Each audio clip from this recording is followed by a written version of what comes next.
L'handbol Perelló allarga la bona dinàmica d'aquesta temporada després d'imposar-se a domicili a una de les pistes més complicades de la categoria, la dels Sants. Les perellonenques, quan resten 4 jornades per finalitzar la primera fase, queden a una sola victòria d'assegurar-se la presència a la segona i que podrien segellar dissabte a casa davant la visita del filial de l'Ascó. I en la mateixa situació estan les Franqueses, el Banyoles i el Palautordera. Restaran definir les altres 4 places per formar els 2 grups de 4 que jugaran l'accés al top 4. I qui busca assegurar-se la segona posició per disputar aquesta lligueta és el Centre d'Esports Tortosa. En aquesta jornada es va imposar a domicili a la pista de l'Ascó en el derbi ebrenc de la jornada. Les tortosines amb aquesta victòria es mantenen en la segona posició amb 2 punts més que el Sant Vicenç B.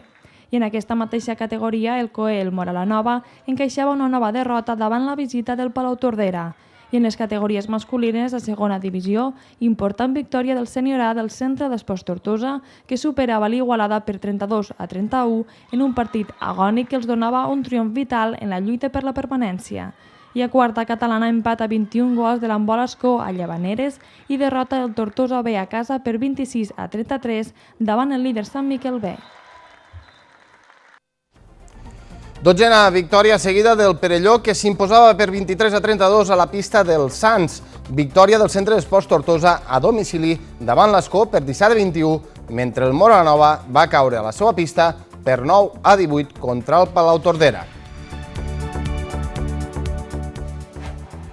Líder indiscutible d'aquesta primera fase del campionat al grup C de primera catalana, el Perelló, amb 24 punts. El segueix el Centre d'Esports Tortosa, que ocupa la segona plaça de promoció amb 20 punts. Una plaça que es disputaran amb el Sant Vicenç B, que és tercer amb 18 i un partit menys.